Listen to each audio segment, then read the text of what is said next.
अभी देखिए सितंबर है, मैं आपको जुड़वाता हूँ। जनवरी में जातीय जनगणना जो सर्वे चल रहा था उसके तहत हमसे मकान गिनवाया गया, जनवरी उसमें बीत गया। फरवरी में मैट्रिक इंटर में शिक्षकों की ड्यूटी लग गई, अधिकांश शिक्षक जो थे विद्यालय से वो डेप्यूटेशन में परीक्षा सेंटर चले गए। मार्च में इवैल्यूएशन में उनकी ड्यूटी लग गई। यहाँ देखिए कि टेबुलेशन के लिए कंप्यूटर ऑपरेटर की जरूरत पड़ती है तो शिक्षक हैं, वहाँ पे प्यून क्लर्क की भी जरूरत पड़ती है तो शिक्षक है, उन्हीं का ड्यूटी लग जाता है। तो फरवरी और मार्च एग्जामिनेशन और टेबुलेशन चला गया। अप्रैल में फिर से जनगणना शुरू हो गया, आधा जनगणना हुआ फिर रुक गया। फिर मई जून में गर्मी छुट्टी हो गया, फिर गर्मी छुट्टी के बाद स्कूल खुला, फिर जनगणना में लगे। और जनगणना जैसे ही खत्म हुआ, होम टू होम बीएलओ के द्वारा सर्वे कराया जा रहा है। अब हर विद्यालय से एक शिक्षक बीएलओ हैं जो बूथ लेवल ऑफिसर होते हैं। तो आप देखेंगे पूरे 9 महीने में से, अभी मतलब 8 महीना ही हुआ है, 9वां शुरू हो रहा है, तो 8 महीने में से 7 महीने शिक्षक गैर शैक्षणिक कार्य कर रहे हैं। अब बच्चे जो 3 महीने हैं, 4 महीने, उसमें आप छुट्टी कटौती करके ये चाह रहे हैं कि शिक्षक सिलेबस को पूरा कर दें या बच्चों का बहुत विकास कर दें, शिक्षा में बहुत गुणोत्तर सुधार हो जाए, तो ये बेईमानी है ना। आप गैर शैक्षणिक कार्य हमसे करवाते हैं। और हम लोगों ने बार बार यहाँ तक कि हाई कोर्ट में याचिकाएं हमने दायर की कि जो एमडीएम बनता है इससे हमको मुक्त कर दीजिए, किसी एनजीओ को दे दीजिए। जो विद्यालय के प्रधान होते हैं उनका शैक्षणिक वातावरण पर ध्यान होना चाहिए, फोकस होना चाहिए।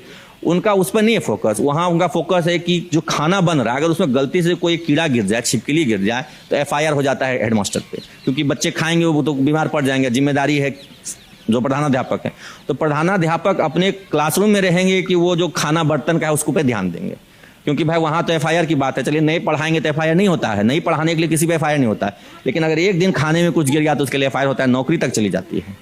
तो इस तरह का दबाव है, गैर शैक्षणिक कार्यों का दबाव है। इसको अगर सरकार खत्म कर दे और शैक्षणिक कार्यों पर ही फोकस करे, शिक्षकों को केवल पढ़ाने के लिए कहा जाए। हमसे ये जाति जनगणना, शौचालय गणना, शौचालय की भी गणना होती है, वो भी उसमें भी हमको लगा दिया जाता है।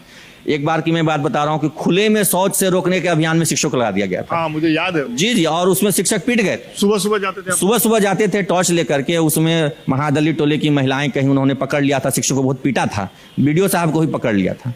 तो ये तो अपमानजनक कार्य करवाए जाते हैं ना हमसे। जो गैर शैक्षणिक कार्यों की लंबी श्रृंखला है। अभी कुछ दिन पहले देखिए बोरा बेचने का आदेश निकल गया कि एमडीएम में जो चावल का बोरा आता है उसको 20 रुपए के दर से बेचिए। अब बताइए 2-4 बोरा अगर साल में कोई बच्चा उसको दरी बिछा बना के बैठता है, कहीं उसको किसी अन्य कार्य में उसको बेचने का आदेश मिल रहा है कि बोरा शिक्षक कहाँ जाके बेचे। बिहार सरकार की रिपोर्ट कहती है कि 400 बच्चों पर एक विज्ञान के शिक्षक हैं, 350 बच्चों पर एक सामाजिक विज्ञान के शिक्षक हैं और 600 बच्चों पर एक इंग्लिश के शिक्षक हैं।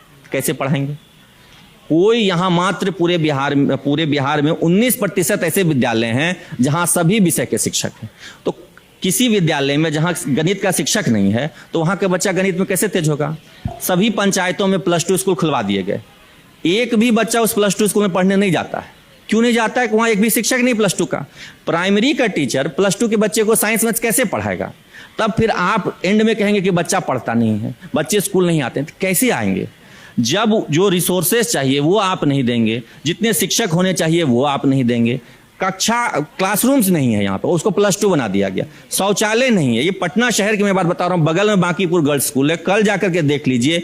यहाँ पे आपका किदवईपुरी मोड़ के पास अदालतगंज मध्य विद्यालय, वहाँ जाके देखिए, एक परिसर में 4 विद्यालय चलता है और शौचालय है 2, वर्कलोड है उस पर मतलब 800 बच्चों का है लोड 2 शौचालयों पर। क्या मतलब बच्चियां कहाँ जाती हों शौचालय के लिए? और आप कह देंगे कि शिक्षक नहीं पढ़ाते हैं। शिक्षकों पे जो दबाव है आप उसको तो कम कीजिए।